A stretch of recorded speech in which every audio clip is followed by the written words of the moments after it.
ঐশিকার exam শুরু হয়েছে ২ দিন হলো। তাই বেশ চাপে আছে।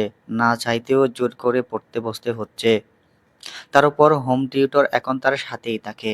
তাই পড়ার চাপটাও এখন ডাবল। হুট করেই শুভ্রর আবার এমন আগের মতো গম্ভীর টিচার আচরণে সে কিছুটা বিরক্তও বলা চলে। এই যে সে এখন তাকে পড়তে বসিয়ে তার সামনে বসে দিব্যি আয়েশ করে ফোনে স্ক্রল করছে। হুট করে ফোন থেকে চোখ সরিয়ে সামনে তাকাতেই ঐশিকাকে তার দিকে তাকিয়ে থাকতে দেখে শুভ্র ভ্রু নাচিয়ে জিজ্ঞাসা করল, কি ব্যাপার, পড়া বাদ দিয়ে আমার দিকে তাকিয়ে আছেন কেন? ঐশিকা মুখ বার করে ঘড়ির দিকে একবার তাকিয়ে বলল, রাত ৯টা বাজে। শুভ্র ভাবলেশহীনভাবে বলল, তো ঘুমাবো না, খাবো না, আর কত সময় পড়বো? ছি, ছি, ছি! আপনি স্টিল খাওয়া ঘুমের কথা চিন্তা করছেন? আগেরবার আপনি রিটেক দিয়ে পাশ করে এসেছেন, তাও আবার কোনোমতে। এবারেও দেখছি সেম ধান্দা। একটু পড়াশোনাও নিয়েও চিন্তা করুন। ফাঁকিবাজির ধান্দা ছেড়ে চুপচাপ পড়ুন। বলে সে আবারও ফোনের দিকে নজর দিল। একেই ঐশিকা পারছে না শুভ্রকে খাঁচা খেয়ে ফেলতে, অসভ্য লোক ঠিকই তার রিটেক খাওয়ার কাহিনী জেনে গেছে। মান-সম্মান কিছুই রইল না আর। পরক্ষণেই মনে পড়ল মান-সম্মান ছিলই বা কবে তার এই ভদ্রলোকের কাছে। অগত্যা বাধ্য হয়ে ঐশিকা আবার পড়ায় মন দিল।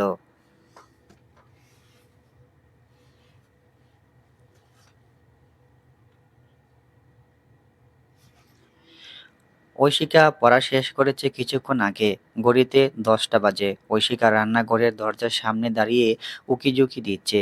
শুভ্র রাতের জন্য কি জানি রান্না করছে। বেচারা ঘেমে নিয়ে একাকার অবস্থা। তার পরনে একটা সাদা শার্টের টি-শার্ট আর কালো ট্রাউজার। গায়ের টি-শার্টটা ঘামে ভিজে গেছে। উজ্জ্বল শ্যামলা বর্ণের মুখটা লাল হয়ে গেছে চুলার আগুনের তাপে। কপাল বেয়ে ঘাম ঝরছে। বারবার হাত দিয়ে সে ঘাম মুছছে। বেশ লম্বা সুঠাম চওড়া দেহে একজন প্রাপ্তবয়স্ক যুবক। মুখে হালকা কোঁচা কোঁচা ছোট ছোট দাড়ি, চুলগুলো একদম ছোট ছোট করে কাটা। শুভ্রর মতে এটাকে আর্মি খাট বলে, আর উল্টোর দিকে ঐশিকার ভাষ্যমতে এটাকে বাটি খাট বলে। ঐশিকা বেশ অনেকক্ষণ ধরেই খুব মনোযোগ দিয়ে সূক্ষ্মভাবে শুভ্রকে দেখছে। সে তাকে দেখতে এতটাই মুগ্ধ যে তার খেয়ালই নেই সে ভদ্রলোক তার সামনে দাঁড়িয়ে ধ্যান ভাঙার চেষ্টা করছে। কোনো কাজ হচ্ছে না দেখে শুভ্র এবার ঐশিকার চোখের সামনে তুড়ি মেরে জোর করে ডেকে উঠল। জোরে ডেকে উঠল, ঐশিকা, কি দেখছেন এভাবে হাঁ করে? ঐশিকা ঘোরের মধ্যে বলে উঠল, আপনাকে। কি? ঐশিকা একদিনে শুভ্রর মুখের পানে তাকিয়ে বলতে লাগলো, আপনার হাসিটা খুব সুন্দর, দেখতেও বেশ ভালোই। শুধু এই বাটিখাট হেয়ার স্টাইলটা না হলেই হতো। শুভ্র আহম্বক হয়ে তাকিয়ে আছে ঐশিকার কথার। তারপর ভ্রু কুঁচকে কিছুটা জোরে বলল, কি? বাটিকাট মানে? ঐশিকার টনক নড়ল। সঙ্গে সঙ্গে দাঁত দিয়ে জিভ কাটলো। মনে মনে নিজের কাণ্ডে নিজেকেই বলল, এই রে, মুখ ফসকে কি বলে ফেলেছি! ইস, না জানি কি ভাবছে এই লোক। শুভ্র আবারও বলল, কি হলো, কথা বলছেন না কেন? ঐশিকা আমতা আমতা করে বলল, ইয়ে, মানে আসলে বলতেছিলাম যে আপনার এই হেয়ার কাটিং কে বাটি কাটিং বলে। শুভ্র ভ্রু কুঁচকে বলল, আন্দাজে। চুপ করে গিয়ে বসুন, আমি খাবার নিয়ে আসছি। ঐশিকা চটপট দৌড়ে চলে গেল। এখানে থাকলে এমনিতেই লজ্জায় আরো মরে যেত সে। ঐশিকা চলে যেতেই শুভ্র নিঃশব্দহীন ভাবে হাসলো। মাঝে মাঝে ঐশিকা এমন কিছু বোকা বোকা কাণ্ডে হাসি কট্টল করাও কষ্ট হয়ে যায় তার পক্ষে। তবে পরক্ষণেই যখন মনে পড়ল ঐশিকার বলা সেই কথাটা যে তার হাসিটা দেখতে খুব সুন্দর, তাকে দেখতেও বেশ ভালো লাগে, তখন শুভ্র আবারও হেসে ফেলল।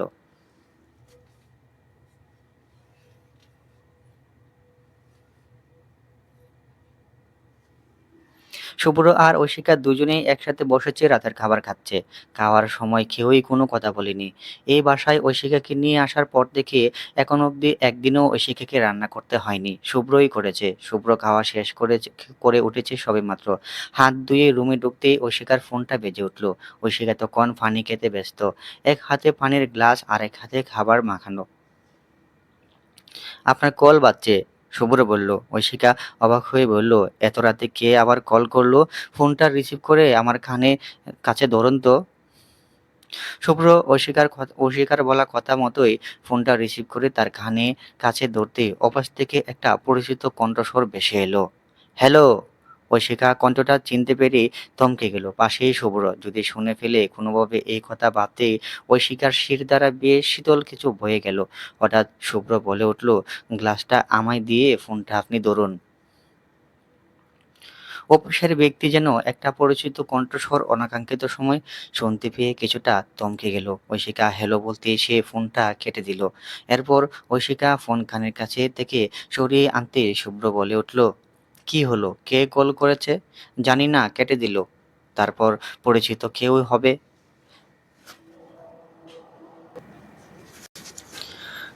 পরিচিত পরিচিত কেউই হবে, বোধহয় নেটওয়ার্ক প্রবলেম। হ্যাঁ, হয়তো। বলে ঐশিকা উঠে হাত ধুতে চলে গেল। শুভ্র সামনে থেকে সরে এসে যেন সে হাত ছেড়ে বাঁচল। তারই মধ্যে তারই তারই সাথে মনের মধ্যে দিনকে দিন এক অজানা ভয় ঘেরে বসেছে। কোনোভাবেই যেন অতীত পেছনে ছাড়ছে না।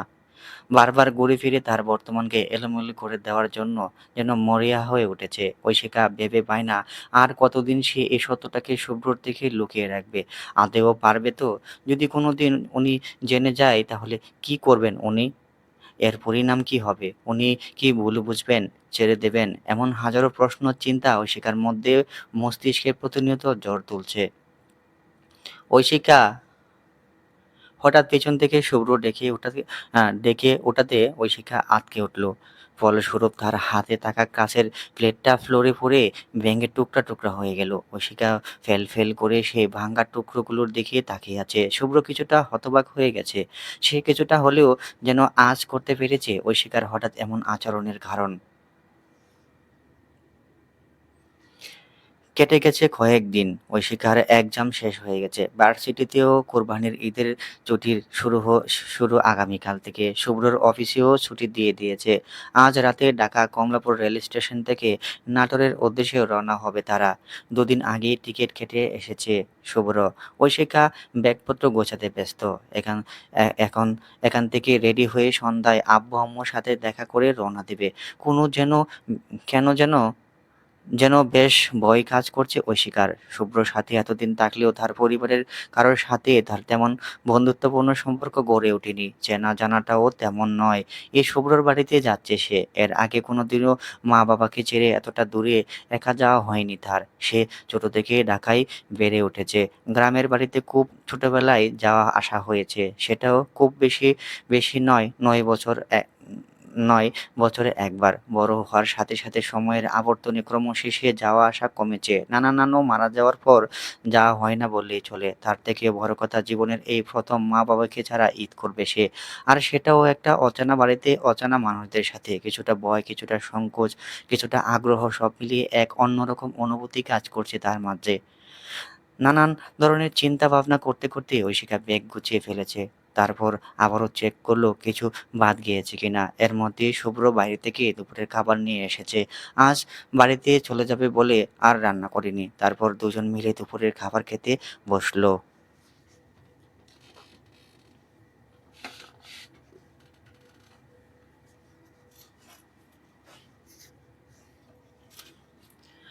ঐশিকাকে নিয়ে শুভ্র ঐশিকার বাবা-মা আর ঐক্যর সাথে দেখা করতে তাদের বাসায় নিয়ে গিয়েছিল। কিন্তু সেখানে যাওয়ার পর শামীমা রহমান না খাইয়ে এদের কিছুতেই ছাড়বেন না। শেষ পর্যন্ত রাতের খাবার খাইয়ে তিনি ছেড়েছেন। শুভ্র আর ঐশিকা বিদায় নেওয়ার সময়ও তিনি বারবার ঐশিকাকে বুঝিয়েছেন যেন সেখানে গিয়ে সবার সাথে ভালো মিলেমিশে থাকে।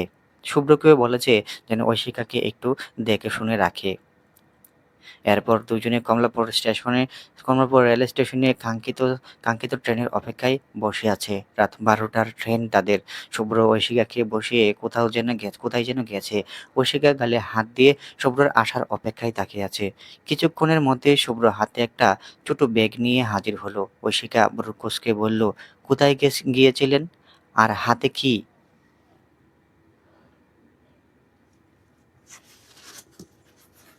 শুভ্র কোনো কথা না বলে ঐশিকার পাশে বসলো। এরপর ঐশিকার দিকে হাতের সেই ব্যাগটা বাড়িয়ে দিল। ইশারায় ব্যাগের ইশারায় ব্যাগের ভিতরে দেখতে বলল। ঐশিকা ব্যাগের ভিতরে চোখ রাখতেই দেখতে পেল সেখানে চিপস, জুস, কেক, চকলেট আরও নানান ফাস্ট ফুড। ঐশিকা শুভ্রর দিকে তাকাতেই শুভ্র বলে উঠল, এগুলো আপনার জন্য। সারা রাত জার্নি করবেন, যদি খিদে লেগে যায়। ঐশিকা গাল ফুলিয়ে বলল, আমি কি বাচ্চা? শুভ্র একটু দুষ্টু মেরে চলে বলল, বাচ্চা হয়ে বাচ্চা কিনা জিজ্ঞাসা করছেন? কি, আপনি তো বাচ্চাই। মোটেও না, আমি তো সেই কলেজ পড়ুয়া দুই দুই ভেনি ঘোরা মেয়েটাকে যে জুদা হারিয়ে বৃষ্টিতে কান্না মুখ নিয়ে ঘুরছিল তাকেই দেখি। ঐশিকা চুপ করে তাকালো শুভ্রের দিকে। সেদিনের সেই দৃশ্য এই লোক আজও বলেনি। টিকিয়ে খোঁচাটা দিল, তারপর বিড়বিড় করে বলল, অভদ্র লোক। শুভ্রর কানে কথাটা স্পষ্ট গিয়েছে। সে কিছু না বলে ঠোঁট চেপে হাসলো। বেশ অনেকটা সময় পর তাদের কাঙ্ক্ষিত ট্রেন চলে এসেছে। শুভ্র এক হাতে ঐশিকার হাতটা শক্ত করে চেপে ধরে আর এক হাতে তাদের ব্যাগ নিয়ে ট্রেনে উঠল। এরপর নিজেদের নির্দিষ্ট সিটে গিয়ে বসলো।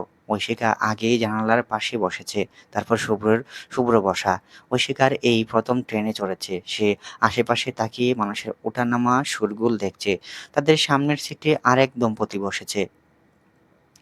মাইকের বারবার প্রচার হচ্ছে, আর কিছুক্ষণের মধ্যেই ট্রেন ছাড়বে। তারপর সেই কাঙ্ক্ষিত সময় চলে এলো। ট্রেন ধীরে ধীরে চলতে শুরু করলো। ঐশিকা জানালা দিয়ে বাইরের দিকে তাকালো। বাইরের সবকিছু যেন ধীর গতিতে চলে যাচ্ছে। শুভ্র ঐশিকার দিকে তাকিয়ে বলে উঠল, ভয় হচ্ছে?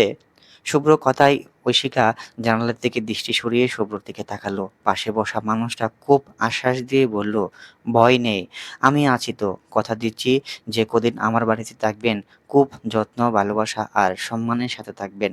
আপনার জীবনে আপনার জীবনে মা বাবা ভাই বোনকে ছাড়া প্রথম ঈদ হতে যাচ্ছে এটা। তাই আমি সর্বোচ্চ চেষ্টা করব আপনার এই ঈদ যাত্রাকে সবচেয়ে আনন্দময় করার। চিন্তা নেই, আমার বাড়ির সবাই আপনাকে খুব আগলে রাখবে। তারা সবাই আপনার অপেক্ষায় আছে।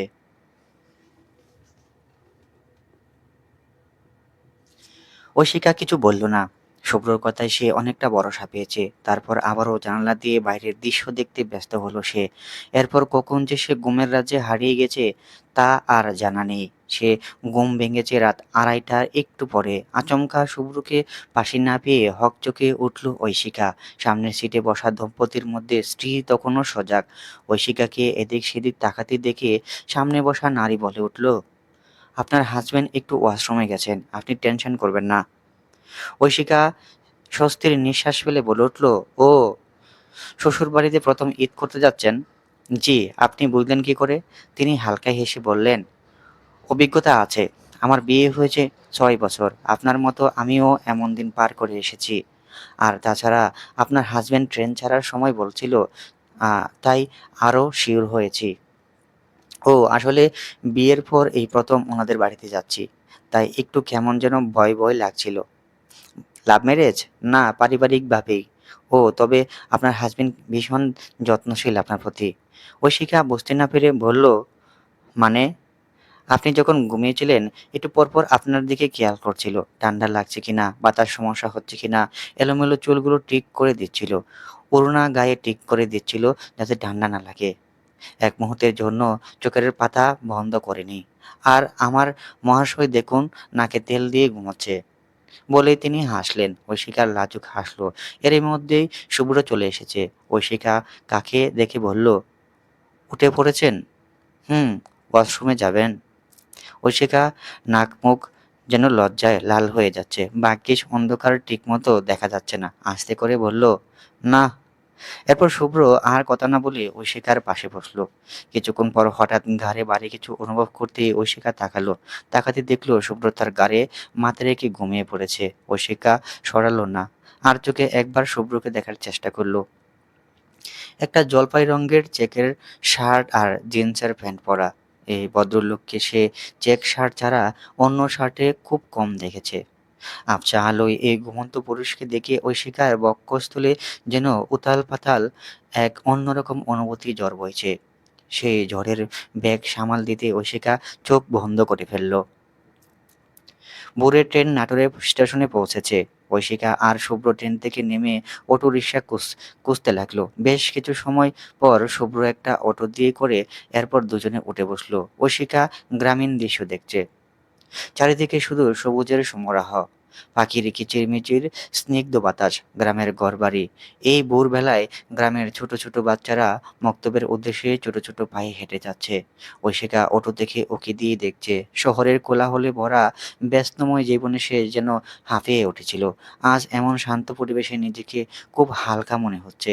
চারপাশ দেখতে দেখতেই তার এসে পড়ল সেই কাঙ্ক্ষিত বাড়িতে। সেই বাড়ির নাম মুন্সি বাড়ি। প্রথমবারের মতো ঐশিকা পা রাখতে যাচ্ছে এই বাড়িতে। সে জানে না আদৌ কেমন হতে যাচ্ছে তার এই বাড়ির যাত্রা।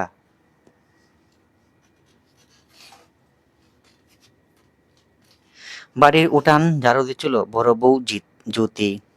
শুভ্রর ডাকে পেছনে ফিরতে সে আনন্দে বলে উঠল, এসে পড়েছো তোমরা? দাঁড়াও, আমি এক্ষুনি আম্মাকে বলে আসি। বলে সে তড়িঘড়ি করে ঘরের ভেতরে গেল। জ্যোতি ভেতরে গিয়ে সবাইকে ডাকতে লাগলো, আম্মা, আব্বা, রুমির আব্বু, লাবিবা কই সবাই? শুভ্র আর নতুন বউ এসে গেছে। মুহূর্তে যেন বাড়িতে হইচই হইচই পড়ে গেল। একে একে সবাই চলে এসেছে। ঐশিকা সবার বাইরে দাঁড়িয়ে পুরো বাড়িটার দিকে চোখ বোলাচ্ছে। দুতলা বাড়ি, চারপাশে দেওয়ালে করে উপরে টিনের ছাল দেওয়া। বাড়ির দরজার সামনে বাড়ির বাড়ির দরজার সামনে দুই পাশে বসার জন্য হেলান বেঞ্চ দেওয়া। এরপর ঐশিকা শুভ্রর পেছনে পেছনে ঘরের দুয়ারে গিয়ে দাঁড়ালো।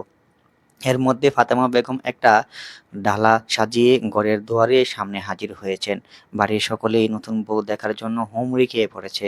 পেছন থেকে শুভ্রর বাবা আব্দুল্লাহ শিকদার বলে উঠলেন, হ্যাঁ রে শুভ্র, তোকে কয়বার কল দিয়েছি, ফোন বন্ধ রেখেছিস? আব্বা, ফোনে চার্জ নেই, বন্ধ হয়ে গেছে। সেটা তো একবার জানানো যায় নাকি? থামেন তো, নতুন বউ প্রথম আসছে আর ছেলেটাও এতদিন পর বাড়িতে আসছে, আগে বরণ করে নেই। বলেই বরণ শুরু করলেন ফাতেমা বেগম। তার হাতের একটা ছোট ডালা, দূর্বা ঘাস, একটু ধান, হলুদ আর দুটো মিষ্টি রাখা। ঐশিকা চুপচাপ মাথা নিচু করে দাঁড়িয়ে আছে। শুভ্রর মা ডালাটা আস্তে করে তার সামনে ঘুরিয়ে নিলেন। নিচু গলায় দোয়া পরে হালকা ফু দিলেন। এরপর মাথায় হাত বুলিয়ে বললেন, আল্লাহ ভালো রাখুক তোমাদের। তারপর একটা মিষ্টি মুখের সামনে তুলে ধরে বললেন, মিষ্টি খাও মা। অশিকা একটু দ্বিধা নিয়ে মিষ্টিটা খেয়ে নিল। পাশে দাঁড়ানো শুভ্রর ছোট বোন মেঘলা হাসতে হাসতে বলল, ভাবি, এত লজ্জা কিসের? চারপাশে হালকা হাসির শব্দ উঠল। ফাতেমা বেগম তখন বলল, ও তোর মতো লজ্জা ছাড়া নয়। মেঘলা চুপসে গেল। লাবিবা হেসে গড়াগড়ি কাছে। ফাতেমা বেগম ঐশিকাকে বললেন, ডান পা দিয়ে ঢুকো। ঐশিকা আস্তে করে ঘরের ভেতরে পা রাখলো। মাটিতে তার নুপুরের হালকা শব্দ মিলিয়ে গেল মানুষের গঞ্জনে। ভেতরে ঢুকতেই বড় ভাবি এগিয়ে এসে তার হাত ধরে বলল, আসো, ভিতরে বসো। ঐশিকাকে নিয়ে ভিতরের ঘরে বসানো হলো। ভিতরের নতুন বউকে ঘিরে ধীরে ধীরে জমে উঠল আলাপ, হাসি আর পরিচয়ের গল্প। শহরের বিয়ে হলেও গ্রামের এই প্রথম বরণ। এই বাড়িতে এই মানুষগুলোর মাঝে ঐশিকার জন্য একেবারে নতুন এক শুরু। লাবিবা আর মেঘলা ঐশিকাকে দোতলায় শুভ্রর ঘরে নিয়ে গেল। ঘরের দরজাটা খুলতেই দেখলো বেশ ছিমছাম গুছালো একটা রুম। লাবিবা বলল, এই ছোট ভাইয়ার রুম, এখন থেকে তোমরাও। ঐশিকা কিছুটা ইতস্তত করে বলল, আমি একটু ফ্রেশ হব, ওয়াশরুমটা কোথায়? লাবিবা আর মেঘলা একে অপরের মুখ চাওয়াচাওয়ি করলো। তারপর লাবিবা হেসে বলল, এই বাড়িতে ওয়াশরুম নেই, তবে কলঘর আছে। ঐশিকা অবাক হয়ে জিজ্ঞাসা করলো, কলঘর? হ্যাঁ, বাড়ির মহিলারা সবাই সেখানে গোসল করে। এই বাড়িতে আলাদা আলাদা ওয়াশরুম নেই, দুটো কলঘর আছে। একটা বাড়ির মেয়েদের জন্য, আরেকটা ছেলেদের জন্য। মেয়েদেরটা নিচতলায় আর ছেলেদেরটা বাইরে। ও, তোমার হয়তো অভ্যেস নেই, বুঝতে পেরেছি, একটু মানিয়ে নিও। ঐশিকা সাই জানিয়ে এদের সাথে ফ্রেশ হতে গেল।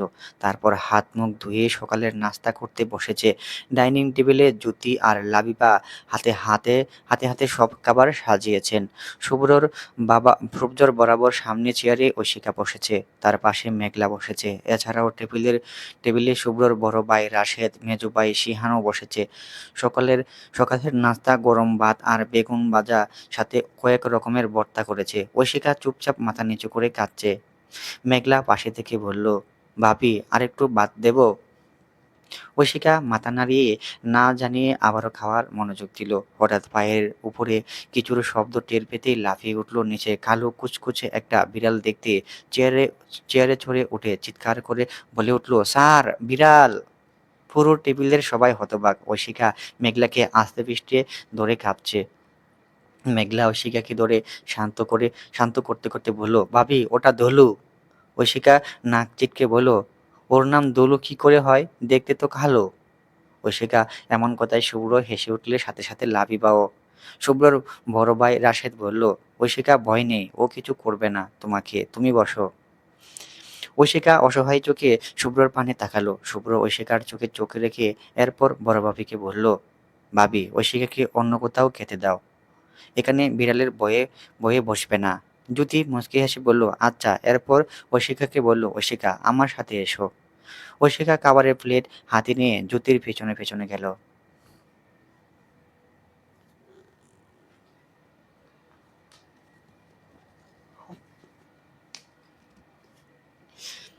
দুপুরে গোসল খাওয়া শেষ করে বেশ কিছু সময় ফাতেমা বেগমের ঘরে কাটিয়ে ঐশিকা উপরে নিজের ঘরে এসেছে। এসে বিছানার বালিশের সাথে হেলান দিয়ে ফোনটা হাতে নিয়েছে। ফোনে স্ক্রল করতে করতেই হঠাৎ চোখে পড়ে ড্রেসিং টেবিলের আয়নায়। ঐশিকা চোখ ছোট ছোট করে তাকিয়ে আছে। আয়নায় দেখা যাচ্ছে তার ঘরের দরজায় পর্দার আড়ালে লুকিয়ে এক পিচ্চি ছেলে উকি দিচ্ছে। ঐশিকা ঘাড় ঘুরিয়ে তাকিয়ে ভ্রু নাচিয়ে ইশারা দিয়ে বলল, এই, কি ব্যাপার, এদিকে এসো বাবু। পিচ্চি ছেলেটা ভয়ে ভয়ে গুটি গুটি পায়ে ভিতরে এলো। ঐশিকা ভালো করে ছেলেটাকে দেখলো। বয়স 5 কি 6 হবে। এরপর জিজ্ঞাসা করলো, উকি দিচ্ছিলে কেন? চাচ্চুকে খুঁজতে এসেছিলাম। ঐশিকা বুঝলো এটা বড় বাবির ছেলে। তারপর বলল, সে ঘরে নেই, কই গেছে তাও জানি না। তা তোমার নাম কি বাবু? সাতিম। ঐশিকা ভ্রু কুঁচকে বলল, কি সাতিম? এ আবার কেমন নাম? পিপি রেখেছে। ভালো নাম সাফায়েত। কি অদ্ভুত, তোমাদের বাড়িতে সবার এমন উদ্ভট নাম কেন?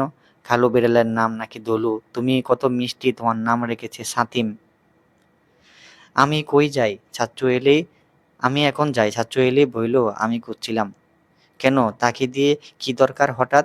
চাচ্চু বলেছে বিড়ালে আমাকে চুল কাটতে নিয়ে যাবে, বিকালে আমাকে চুল কাটতে নিয়ে যাবে। ঐশিকা সতর্কতা মিশ্রিত কণ্ঠে বলল, ভুলেও যেও না এই লোকের সাথে, তোমাকেও ওনার মতো বাটি কাট হেয়ার স্টাইল দিয়ে দেবে।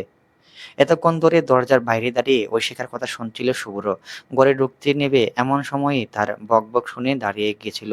এবার শেষ কথাটা কানে আসতেই ঘরে ঢুকে ভ্রু কুঁচকে ঐশিকার দিকে তাকিয়ে বলল, আবারও আন্দাজে কথা। ঐশিকা শুভ্রকে দেখার সাথে সাথে জিভ কাটল।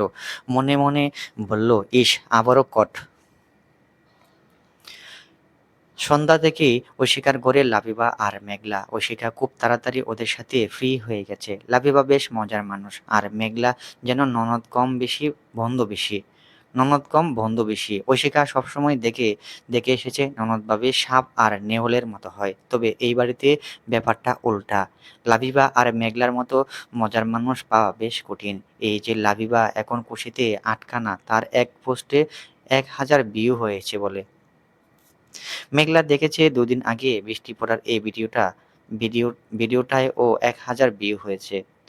ভিডিওটা আমি করেছিলাম, তুমি আমার করা ভিডিও চুরি করে নিজে পোস্ট দিয়েছো, চুন্নি মহিলা বলে ভেংচি কাটলো। লাবিবা পাত্তা দিল না। এরপর ঐশিকার দিকে তাকিয়ে বলল, ওর কথা শোনো তো ঐশিকা, হিংসুটে মেয়ে। হ্যাঁ, এখন তো আমি হিংসুটেই। তোমাকে যে আমি শাড়ি, চুল, চুড়ি, পায়ের লিপস্টিক দিয়েছি, সেগুলোর তো কথা তো এখন আর মনে নেই। ওমা, আমি বুঝি দেইনি? আমি যে তোমায় কত ভালোবেসেছি, আমার ভালোবাসার বুঝি দাম নেই মেঘলা? এই যে দেখেছো, নতুন ভাবি এখন শুরু করেছে ইমোশনাল ব্ল্যাকমেইল। ঐশিকা এদের কাণ্ডে হাসি কন্ট্রোল করতে পারছে না। বেশ অনেকক্ষণ চলল এই হাসি ঠাট্টা।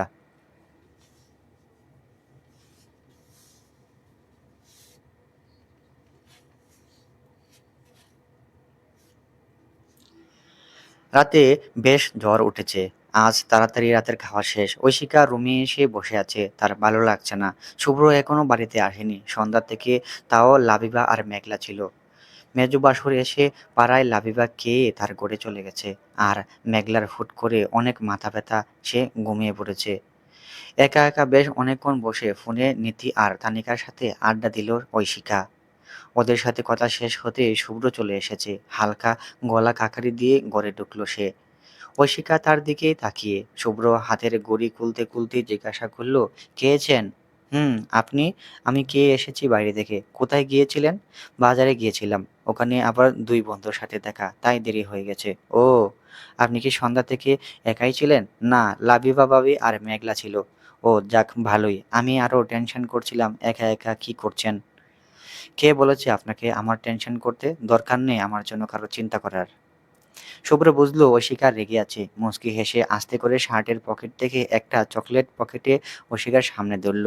অস্বিকার মুখ ঘুরিয়ে নিল। শুভ্র কিছু না বলে বিছানায় বসলো। এরপর শান্তভাবে বলল, সরি আর হবে না, কান ধরছে, লাস্টবারের মতো মাফ করে দিন। অস্বিকা আর চোখে তাকালো। এরপর গম্ভীর গলায় বলল, করলাম। শুভ্র হাসলো। এরপর বলল, তাহলে চকলেটটা নিন। অশিকা আর কিছু না বলে চুপ করে চকলেটটা নিল। এরপর বাইরের ভীষণ বৃষ্টি হচ্ছে বলে তাড়াতাড়ি বিছানা ঝেড়ে মশারি টাঙিয়ে শুয়ে পড়ল। এর মধ্যে কারেন্টও চলে গেছে। টিনের চালে বৃষ্টির তুমুল শব্দ হচ্ছে, সাথে বজ্রপাতও। মনে হচ্ছে যেন জোরে ভেঙে পড়বে। ঐশিকা বইয়ে জড়সড় হয়ে শুয়ে আছে। অন্ধকারে একবার দেখার চেষ্টা করলো শুভ্র ঘুমিয়েছে কিনা, তবে তা বোঝা গেল না। ঐশিকা ভয়ে একটু একটু করে শুভ্র বালিশের দিকে এগোচ্ছে। শুভ্র টের পাচ্ছে। এক পর্যায়ে ঐশিকা গা ঘেঁষে শুয়ে আছে। শুভ্র হুট করে বলে উঠল, আপনার কি ভয় লাগছে? অশিকা অন্ধকারের মধ্যে ডেব ডেব করে তাকিয়ে আছে। শুভ্র আবারও বলে উঠল, ভয় নেই, আমি সাথেই আছি। আর যদি খুব বেশি ভয় লাগে তাহলে আমার হাতটা ধরে ঘুমান। অশিকা মিনমিন করে বলল, আমি একটু ওয়াশরুমে যাব, সাথে আসুন। চলুন। এরপর দুজনেই উঠে বসল। অশিকা অন্ধকারে অন্ধকারে ওড়না হাতড়ে খুঁজছে। এর মধ্যে শুভ্র ফোনের ফ্ল্যাশ জ্বালিয়ে মশারি থেকে বের হয়ে বলল, আসুন, দাঁড়ান, ওড়নাটা নিয়ে নেই। ওড়না লাগবে না। অন্ধকারে নিচে কেউ নেই, সবাই ঘুমাচ্ছে। অশিকা আর কথা না বলে বের হলো। এরপর দুজনে ঘর থেকে বের হয়ে সিঁড়ি দিয়ে নামতে লাগলো। তীব্র সিঁড়ি দিয়ে নামতে নামতেই বলল, সাবধানে, আবার পা ফসকে পড়ে যায়েন না। বলতে বলতে ঐশিকার পা ফসকে গেল। মুহূর্তে শুভ্র এক হাত দিয়ে কোনো রকমে ধরে ফেলল। শুভ্র ঐশিকার ঐশিকার শুভ্র শার্ট খামচে ভয়ার্ত মুখে শুভ্রর পানে তাকালো। শুভ্র ফ্যাকাশে ফ্ল্যাশটা গড়িয়ে ঐশিকার দিকে ধরলো। দুজন দুজনের চোখের দিকে তাকিয়ে আছে। চারপাশে শুধু বৃষ্টির আওয়াজ। এই মুহূর্তে দুজনের মাঝে এক চুল পরিমাণও দূরত্ব নেই। শুভ্র গভীর দৃষ্টিতে ঐশিকার দিকে তাকিয়ে আছে। ঐশিকা আচমকা দু চোখ কিচে বলল, সরি, আমি বুঝতে পারিনি, প্লিজ বকবেন না। শুভ্র আহম্বক হয়ে তাকিয়ে আছে। তারপর বলল, ঐশিকা, চোখ খুলুন। চোখ খুলছে না দেখে শুভ্র আবারও বলল, কি হলো? চোখ খুলতে বলছি না। ঐশিকা পিটপিট করে চোখ খুলল। আমি কি কখনো আপনাকে বকেছি? কড়া ভাষায় বা উঁচু স্বরে কিছু বলেছি? কোনোদিন রাগ দেখিয়েছি? ঐশিকা এপাশ ওপাশ মাথা নেড়ে না জানালো। তারপর এমন করলেন কেন? ঐশিকা মাথা নিচু করে বলল, ভেবেছি হয়তো বকবেন, কারণ মাত্রই সাবধান করেছিলেন। ছায়ার কাজ সঙ্গ দেওয়া, আগলে রাখা, দূরে সরে যাওয়া নয়, চলুন। বলেই শুভ্র পা বাড়ালো, সাথে ঐশিকাও। ঐশিকার কানে শুভ্রর বলা শেষ কথাটাই বাজছে। মনে মনে ভাবতে লাগলো, সত্যি তো, এই কথাটা ছায়ার হয়ে তাকে এতদিন ধরে আগলে রেখেছে, তার সঙ্গ দিচ্ছে।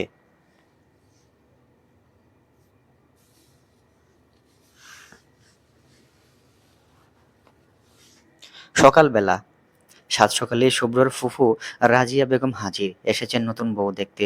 মুখে এক চিলা পান, আঙ্গুলের ডগায় চুন। নিচতলায় রান্নাঘরের সামনে চেয়ার নিয়ে বসে আছেন। সাথে ফাতেমা বেগমও। জ্যোতি সকালের নাস্তা বানাচ্ছে। সাথে লাবিবা হাতে হাতে সাহায্য করছে। ঐশিকা সবেমাত্র নিচে নেমেছে। পরনে একটা বেগুনি রঙের সুতি থ্রি পিস, মাথায় ওড়না দেওয়া। শুভ্র ফুফুর সাথে টুকটাক কথা বলছে। এদিকে মেঘলা খাবার টেবিলে বসে আছে। এই মহিলাকে একদমই পছন্দ করেন না। টেবিল থেকে সামান্য একটু দূরেই রান্নাঘর হওয়ায় সব দেখা যায় আর সব কথা শোনাও যায়। ঐশিকাকে দেখতে ফাতেমা বেগম ডেকে কাছে আসতে বললেন। এরপর বললেন, ঐশিকা, ইনি তোমার শুভ্রর ছোট ছোট ফুফু, তোমার ফুফু শাশুড়ি। ঐশিকা বিনয়ের সঙ্গে সালাম দিল। রাজিয়া বেগম সালামের উত্তর দিয়ে বললেন, বউ তো আল্লাহ দিলে ভালোই হইছে, দেখতেও ভালোই। তা ভাবি, ফুলা যখন বিয়া করাইছই, অহন নাতি নাতনির মুখও যেন তাড়াতাড়ি দেখতে পাই। এখনকার যুগে তো ফুলাপান ফুলোপান নেওনের কথা শুনতেই পারে না। ঐশিকা লজ্জায় মাথা নিচু করে দাঁড়িয়ে আছে। শুভ্রও তাই। রাজিয়া বেগম আরও বলতে লাগলেন, তা নতুন বউ বছর ঘোরার আগে যেন সুখবর পাই, দেরি কইরো না। লাবিবার তো বিয়ার এত বছরের কোনো খবর নাই। কম তো দিন হয় নাই বিয়ে হইছে, তাও কোনো খবর নাই। তাই ওর আশা বাদ দিয়ে দিছি। অহন তুমিই আশা। ঐশিকা লাবিবার দিকে তাকালো। লাবিবা মলিন মুখে চলচল চোখে তাকিয়ে আছে। সন্তান না হওয়ার কষ্ট যেন তার চোখে মুখে স্পষ্ট হয়ে উঠেছে। ঐশিকা বলে উঠল, এইভাবে বলছেন কেন ফুফি? এসব তো বাবির হাতে নেই। যখন সময় হবে তখন আল্লাহই দিবেন। রাজিয়া বেগম মুখ জামটা দিয়ে বললেন, থামো তুমি, অত জাহের পক্ষ লইও না। সারাক্ষণ মোবাইল গান বাজনা লইয়া বইয়া থাকলে কি ফুলাফানের মুখ দেখান যায়? এই লাগিয়া আল্লাহর খাম করা লাগে যত সব অপাইয়া মাইয়া। আহ, থাক না এসব কথা। এখন এসব কথা বলা কি খুব জরুরি? আর লাবিবার যদি বাচ্চা নাই বা হবে, তো ভালো থাকলেই হবে, বললেন ফাতেমা বেগম। আম্মা ঠিক বলেছেন ফুফু, এখানে কারো কষ্ট ভাবির কষ্ট দেখে বেশি নয়। লাবিবার গাল বেয়ে গড়িয়ে পড়ল নোনা জল। তবে এটা নতুন নয়, এমন নোনা জল বিয়ের পর থেকেই কতগুলো বছর ধরে পড়ছে। জ্যোতি লাবিবাকে আগলে ধরে সান্ত্বনা দিল। ঐশিকা লাবিবার ঘরের দরজার সামনে দাঁড়িয়ে আছে। ভেতরে ঢুকবে কি ঢুকবে না দ্বিধায় আছে। এরপর আস্তে করে দরজায় টোকা দিয়ে বলল, ভাবি আসবো? লাবিবা সকালের সেই কথা শোনার পর থেকে মন খারাপ করে ঘরে বসে আছে। সে ভীষণ প্রাণবন্ত ও চঞ্চল স্বভাবের মেয়ে, সহজে কোনো কথা গায়ে মাখে না। তবে এই একটা ব্যাপারে সে ভীষণ দুর্বল আর আবেগী। ঐশিকার গলার স্বর শোনা মাত্রই সে উঠে বসলো। এরপর বলল, আরে ঐশিকা, আমার ঘরে আসতে তুমি অনুমতি চাইছো কেন? ভিতরে এসো। ঐশিকা ভিতরে প্রবেশ করলো। লাবিবা বিছানার বসার জন্যই ওই ইশারা করলো। ঐশিকা বসলো। লাবিবা হালকা হেসে জিজ্ঞাসা করলো, তা শহুরে যা কি মনে করে আমার কাছে এলো শুনি? ঐশিকা মলিন মুখে জিজ্ঞাসা করলো, তোমার কি এখনো মন খারাপ ভাবি? ওমা, মন খারাপ হবে কেন? মিথ্যে বলে লাভ নেই। জানি আমি সকলের ওই কথায় তোমার মনটা খারাপ। দূর পাগলি, এসব নতুন নয়। আর উনি এমনই। হ্যাঁ, ওনার কথাবার্তা কেমন যেন খোঁচা খোঁচা কথা। এমন কেন উনি? আজ তো প্রথম দিন দেখলে আস্তে আস্তে আরও দেখতে পাবে। ছেলেদের বউদের জীবনের শান্তি হারাম করে দিয়েছে এই মহিলা। অসম্ভব ডাইনি মহিলা। মোটেও মেয়েটাও হয়েছে একদম ওনার মতোই। ঈদে তো আসবে বেড়াতে মেয়েকে নিয়ে, তখন দেখতে পাবে। কই ছেলে মেয়ে ওনার? ৩ ছেলে ১ মেয়ে। ছেলে মেয়েগুলো ভালোই হয়েছে, শুধু মেয়েটা হয়েছে আস্ত শয়তান। তোমার একটা কথা বলি। কি? লাইবা ফিসফিস করে বলতে লাগলো, এই মহিলা আর ওনার মেয়ে এলে শুভ্রকে নজরে নজরে রাখবে, একদম ওই মেয়ের কাছে দাঁড়ে ঘেঁষতে দেবে না। ঐশিকা অবাক হয়ে বলল, কেন? ছোট থাকতেই নাকি ওনার মেয়ের সঙ্গে শুভ্রর বিয়ে ঠিক করে রেখেছিল। শুভ্র যখন এইচএসসি শেষ করে তখন ওদের কাবিন করাতে চেয়েছিল। তখন এই শয়তান মেয়ে কোথা থেকে যে এক বড়লোক ছেলে পেয়ে সেখানে বিয়ে করে। আমাদের শুভ্রকে পাত্তাই দেয়নি তখন। এরপর বিয়ের পর শুভ্র হয় নানান ঝামেলা। ওর তখন আর ভাল্লাগে না সেই ছেলেকে। ওর জামাই বিদেশে থাকে। আর ও এখন শুভ্রর জন্য আফসোস করে। এখন শুভ্রর জন্য পাগল। ঐশিকা চুপ করে শুনছে। লাবিবা আরো বলতে লাগলো, ভাবো কেমন অসভ্য মেয়ে। যখন আমাদের শুভ্র ওকে চেয়েছিল তখন পাত্তা দেয়নি। যে এখন শুভ্র ভালো করে পড়াশোনা শেষ করেছে, ভালো জব করে, এখন ওর জন্য পাগল। মা মেয়ে দুজনেই লোভী। এই মহিলাকে বিশ্বাস নেই। উনি জাদুটোনায় ওস্তাদ। তাই আগে থেকেই তোমায় সাবধান করছি। ঐশিকা ভেতরে যেন হিংসায় জ্বলে যাচ্ছে। শুভ্র অন্য মেয়েকে পছন্দ করতো, এটা ভাবতেই তার মাথায় আগুন জ্বলে যাচ্ছে।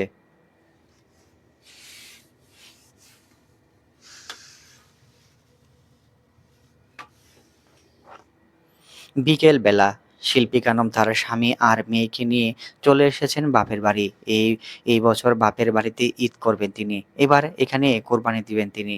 শুভ্রর নতুন বৌমা আনা উপলক্ষে ঈদের পরের দিন ছোটখাটো একটা অনুষ্ঠানও করবেন বলে ঠিক করেছেন। জ্যোতি শরবত হাতে তুলে দিতে দিতে জিজ্ঞাসা করলো, আপা, আরফিন আর ওর বউ আসবে না? আসবে বোধহয় কাল। একসাথে এলেই তো ভালো হতো। ওসব বলে লাভ কি বলো জ্যোতি? আমার ছেলের এখন আমার থেকেও বৌমা আপন। একা একা না জানিয়ে বিয়ের মতো ঘটনা ঘটিয়ে ফেলেছে। তার জীবনে আর কোনো সিদ্ধান্তে আমাদের আর তার দরকার? তা কাপা বাদ দিন, যা হওয়ার তা তো হয়েই গেছে। হ্যাঁ সেটাই, এরপর জ্যোতি তার মেয়ে ইরাকে ডাকলো। ইরার বয়স 10 বছর। ইরা আসতেই বলল, ইরা মা, জানা সাতিমকে একটু হাত পা ধুইয়ে ঘরে ওঠা, ছেলেটাকে আমার ধুলোবালি লাগিয়ে একাকার। ইরা মায়ের কথা অনুযায়ী ভাইয়ের কাছে গেল। সন্ধ্যাবেলা মেঘলার ঘরে গল্পের আসর বসিয়েছে লাবিবা আর অশিকা, সাথে যোগ হয়েছে আরশি, ইরা আর সাতিম। মেঘলা মুড়ি মাখাচ্ছে আর লাবিবা সেটার ছবি তুলতে ব্যস্ত। ছবি তোলার মাঝেই হুট করে কল এলো লাবিবার ফোনে। লাবিবার ফোনের দিকে তাকিয়ে আছে মেঘলা জিজ্ঞাসা করলো, কি গো, কে কল করেছে? লাবিবা হেসে বলল, আরে আরমান ভিডিও কল দিয়েছে, দাঁড়াও রিসিভ করি। অশিকা চোখ মুখ যেন মুহূর্তে ফ্যাকাশে হয়ে গেল। আরও সেই ভয় তাকে ঘিরে ধরেছে। আর সে উৎফুল্ল হয়ে বলল, ছোট ভাইয়া। লাবিবা ফোন রিসিভ করতে ওপাশ থেকে আরমান জিজ্ঞাসা করলো, কি অবস্থা মামি, কেমন আছো? শুনলাম বাড়িতে সবাই এসেছে। হ্যাঁ, সবাই এসেছে, শুধু তুমি নেই, তোমাকে মিস করছি। আমিও। ঈদ আসলেই মনে পড়ে। তা কি করছো তোমরা? এই তো মুড়ি মাখাচ্ছে আমাদের মেঘলা, আর আমরা বসে আছি। কে কে দেখি, দেখি কে কে আছে। ঐশিকা আড়াল থেকে আরমানের মুখটা দেখছে। আজ বহুদিন পর সেই পরিচিত মুখটা আবারও চোখের সামনে। সে হুট করে ভীষণ ঘামছে। কিভাবে এখন নিজেকে আড়াল করবে তার মাথায় আসছে না। লাবিবা ক্যামেরা ঘুরিয়ে একে একে সবাইকে দেখাতে লাগলো। এক পর্যায়ে ঐশিকার দিকে ক্যামেরা ঘোরানোর আগেই বলল, এখন একজন স্পেশাল মানুষকে দেখাই, দাঁড়াও, তোমার নতুন মামি। বলে ক্যামেরা ঘোরাতে যাবে এমন সময় ঘরে শুভ্রর আগমন ঘটে। সে ঘরে ঢুকতেই বলে ওঠে, মেজবাবি, তোমাদের জন্য ফুসকা এনেছি। লাবিবা ফোন ঘুরিয়ে শুভ্রর দিকে ধরে বললে, এই যে দেখো, তোমার ছোট মামা এসেছে। এরপর শুভ্র হাসি মুখে বলে ওঠে, কিরে, কেমন আছিস? তোকে তো আজকাল লাইনেই পাওয়া যায় না। অল্প কিছুক্ষণ টুকটাক কথা চলল। এরপর শুভ্র ফোন লাবিবার হাতে দিয়ে রুম থেকে বের হয়ে গেল। আর এই সুযোগে কাজে লাগিয়ে অশিকাও শুভ্রর পেছন পেছন রুম থেকে বের হয়ে গেল। যাওয়ার সময় মেঘলা পেছন থেকে জিজ্ঞাসা করলো, আরে নতুন ভাবি, কই যাও? একটু আসছি বলেই চলে গেল সে। এদিকে আরমান লাবিবাকে জিজ্ঞাসা করলো, নতুন মামি কই, তাকে দেখাও মেজ মামি। সে মাত্রই তার স্বামীর টানে স্বামীর কাছে চলে গেছে বললেই হাসলো লাবিবা, সাথে মেঘলা আর সেও হাসলো। এদিকে নিজের ঘরে এসে ঐশিকা বসে আছে, পুরো শরীর ঘেমে গেছে, কেমন যেন হাঁসফাঁস করছে। শুভ্র ঐশিকাকে দেখে ভ্রু কুঁচকে জিজ্ঞাসা করলো, কি ব্যাপার, আপনি ঠিক আছেন ঐশিকা? এমন দেখাচ্ছে কেন? মনে হচ্ছে আপনার অস্থির লাগছে। ঐশিকা কপালের ঘাম মুছে বলল, না, ঠিক আছি। আপনাকে ঠিক লাগছে না? খারাপ লাগছে? দাঁড়ান, পানি দিচ্ছি। বলেই সে টেবিলের উপরে রাখা জগ থেকে এক গ্লাস পানি ঢেলে অশিকার সামনে ধরল। অশিকা পানির গ্লাসটা হাতে নিতে নিতে গিয়ে হঠাৎ থেমে গেল। তৎক্ষণাৎ মনে পড়ল আজকের লাবিবার বলার শুভ্র সে ফুফাতো বোনের কাহিনী। আচমকা তার মুখের রিয়াকশন পরিবর্তন হয়ে গেল। গম্ভীর হয়ে বলল, খাবো না আমি পানি। শুভ্র অবাক হয়ে বলল, কেন? এমনি আমার ইচ্ছে, আপনার পানি আপনি খান। বলে গ্লাসটা শুভ্রের হাতে ধরিয়ে দিয়ে সে মুখ বেঞ্চি কেটে চলে গেল। এদিকে শুভ্র আহম্বক হয়ে গ্লাস হাতে নিয়ে দাঁড়িয়ে আছে। অস্বীকার যাওয়ার পানে তাকিয়ে বিড়বিড় করে বলল, আমি আবার কি করলাম? আর ওনারই বা কি হলো হুট করে? কি আজব নারী! আগামীকাল ঈদ। একদম ভোর সকালবেলাতেই শিল্পী খানমের বড় ছেলে আরেফিন ও তার স্ত্রী চম্পা চলে এসেছে। সকাল থেকেই পুরো বাড়ি জুড়ে কাজের ব্যস্ততা। শুভ্র সকালে বাজারে গেছে ঈদের বাজার করতে। লাফিবা বসেছিল পেঁয়াজ কুচি করতে, কিন্তু সে মিনিট পাঁচেক যেতে চোখের পানি নাকের পানি ফেলে একাকার হাল। তার এই হাল থেকে জুতি তাকে উঠিয়ে নিয়ে অন্য কাজ দিয়েছে। মেঘলাও আজ কাজ করছে। তার ঘাড়ে পড়েছে আদৌ রসুন বাটার কাজ। ঐশিকা নাস্তা সেরে একটু দাঁড়িয়ে আছে। তার ভালো লাগছে না, সবাই কাজ করছে, সে কি করবে বুঝতে পারছে না। যদিও বেশ কয়েকবার বলেছিল সেও কিছু কাজ করতে চায়, তবে জ্যোতি, লাবিবা কেউ রাজি হয়নি। তারপর চুপচাপ গিয়ে বসে পড়ল বাড়ির দরজার সামনে হেলান দিয়ে। সেখানে আরশিও বসে আছে। ঐশিকা বসে পা দুলাচ্ছে আর টুকটাক গল্প করছে। বেশ কিছুক্ষণ যেতে মেঘলা হাজির খাঁচা আমের শরবত নিয়ে। আরশি আর ঐশিকার হাতে গ্লাস তুলে দিয়ে বলল, নেও, খেয়ে রিভিউ দাও তোমরা। ঐশিকা হাসিমুখে গ্লাসে চুমুক দিতে হুট করে চোখে পড়ে উঠল উঠোনে। শুভ্র বাজার নিয়ে এসে পড়েছে, হাতে অনেকগুলো বাজারের ব্যাগ আর তার পরনে লুঙ্গি। ঐশিকা আচমকা এমন হাসি পেল যে শরবত খেতে গিয়ে তার মস্তিষ্কে উঠে গেল। আরশি আর কোনো তাড়াতাড়ি অশিকার পিঠে মাথায় আলতো করে থাপ্পড় দিতে লাগলো। শুভ্র তাড়াতাড়ি বাজার ফেলে দৌড়ে এলো। সে চিন্তিত হয়ে বলতে লাগলো, কি ঠিক আছেন? কিভাবে খান যে বিষম খেয়ে উঠে যান? আর সে তাড়াতাড়ি পানি পানি নিয়ে আয় তো। এরপর মেঘলার দিকে হালকা গরম চোখে তাকিয়ে বলল, আর মেঘলাকে কি বানিয়েছিস তুই যে ওর বিষম খেয়ে উঠলো? মেঘলা বেকুবের মতো তাকিয়ে বলল, আমি কি করলাম? চুপ বলেই সে ঐশিকার দিকে মন দিল। আর আরশি পানি নিয়ে এসেছে। ঐশিকা পানি খেয়ে কিছুটা স্বাভাবিক হলো।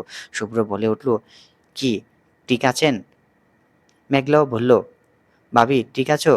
ঐশিকা ওদের মুখের দিকে তাকিয়ে হুট করে খিলখিল করে হেসে উঠল। তারা হাসি যেন এই মুহূর্তে লাগাম ছাড়া কোনোভাবেই থামছে না। হাসতে হাসতে গড়াগড়ি খাওয়ার উপক্রম। ওরা তিনজন অবাক হলো, একে অপরের মুখ চাওয়াচাওয়ি করলো। এরপর শুভ্র ভ্রু কুঁচকে জিজ্ঞাসা করলো, কি হলো, হাসছেন কেন এভাবে? ঐশিকা কোনো রকমে হাসি থামিয়ে বলল, আপনাকে লুঙ্গি পরা দেখে কেমন ফানি লাগে লুঙ্গি পরলে আপনাকে, বলে আবারও হাসি শুরু। শুভ্র ততমত খেলো। এদিকে ঐশিকার কথা শুনে মেঘলা আর আরশিও হাসতে হাসতে শেষ। শুধু শুধু শুভ্র লজ্জায় মাথা নুয়েই ফেলেছে।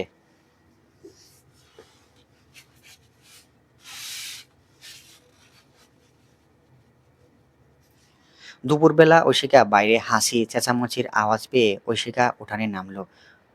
উঠোনের পাশে বড় এক পুকুর, সেখানে শুভ্র, ছাতিম আর শাহিন নেমেছে। শুভ্র ছাতিমকে সাঁতার শেখাচ্ছে। তিনজন মিলে পুকুরের পানি যেন তোলপাড় করে ফেলেছে। লাবিবা ঘাটে দাঁড়িয়ে কি যেন হাসি হেসে বলছে। ঐশিকাও ঘাটের কাছে গেল। ঘাটের কাছে আসতেই দেখলো শিহান উঠে এসেছে। এসে ছাতিমকে বলছে, ছাতিম উঠে আয় বাপ, এরপর বেশিক্ষণ পানিতে থাকলে ঠান্ডা লাগবে, পরে তোর মা আমাদের দুই ভাইয়ের 12টা বাজাবে। সাতিম উঠতে নারাজ, অনেক বুঝিয়ে তাকে উঠানো হয়েছে। লাবিবা ঐশিকাকে দেখে দুষ্টুমি করে বলল, ঐশিকা সাঁতার পারো? না, পুকুরে নামিনি কখনো। লাবিবা ঠোঁট চেপে হেসে বলে উঠল, ওহো, তাহলে তো আরো ভালো। আমার দেবর কিন্তু ভালো সাঁতার শেখায়। দেখলে না একটু আগে সাতিমকে শেখাচ্ছিল। তুমি চাইলে তোমাকেও শেখাবে। তোমাকে তো আরো এক্সট্রা কেয়ার দিয়ে শেখাবে। বলেই হেসে উঠল লাবিবা। অস্বীকারের লজ্জায় মুখ লাল হয়ে গেছে। শুভ্র নিজেও লজ্জা পেয়েছে, তবে ঐশিকার দিকে তাকিয়ে তার চোখে মুখের ভঙ্গি দেখছে। লাবিবা হেসে বলল, নাও গামছা নিয়ে দাঁড়িয়ে থাকো তোমার বরের জন্য, আমি গেলাম, কাজ আছে, বলেই সে চলে গেল। ঐশিকা চুপ করে গামছা হাতে নিয়ে দাঁড়িয়ে আছে। শুভ্র বলে উঠল, আপনি গামছাটা রেখে চাইলে চলে যেতে পারেন। ঐশিকা গেল না, তাই দাঁড়িয়ে রইল। শুভ্র তাড়াতাড়ি গোসল সেরে ঘাটে উঠতে ঐশিকা গামছাটা এগিয়ে দিল। শুভ্র মাথা মুছতে লাগলো। ঐশিকা আস্তে করে বলল, আমার একটা জিনিস লাগবে। ঐশিকা শুভ্র তাকালো, উৎসুক দৃষ্টিতে তাকিয়ে জিজ্ঞাসা করলো, কি লাগবে? আমার স্যান্ডেল জোড়া ছিঁড়ে গেছে, বিকেলে বা সন্ধ্যার বাজারে গেলে এক জোড়া স্যান্ডেল নিয়ে আইসেন। শুভ্র অবাক হলো। সে যেন নিজের কানকে বিশ্বাস করতে পারছে না। হুট করেই ভীষণ ভালো লাগা কাজ করছে তার। এর কারণ ঐশিকা প্রথমবার নিজে থেকে মুখে ফুটে কিছু চেয়েছে তার কাছে। হালকা হেসে বলল, আপনাকে সাথে নিয়েই যাবনি। না, বাড়িতে সবাই আছে, আপনি সুন্দর করে নিয়ে আইসেন। শুভ্র সায় জানালো।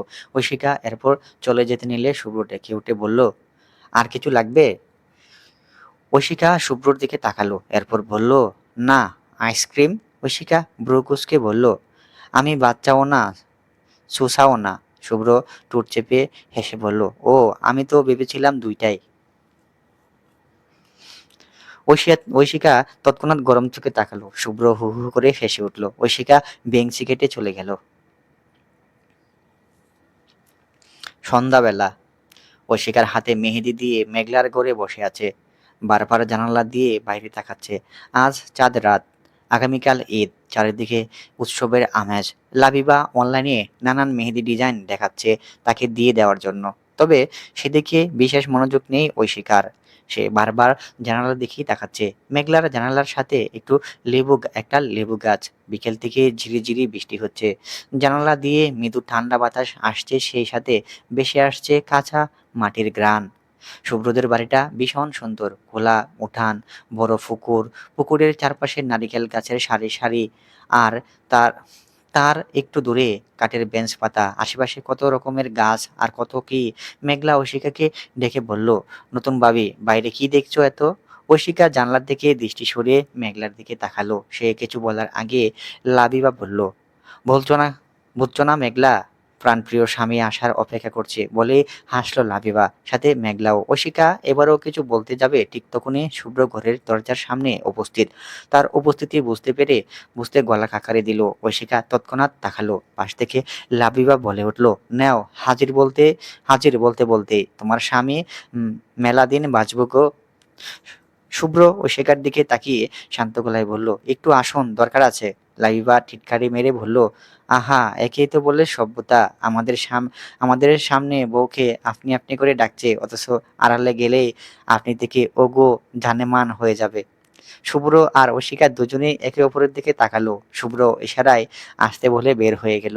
অশিকাও পেছন পেছনে বেরিয়ে গেল।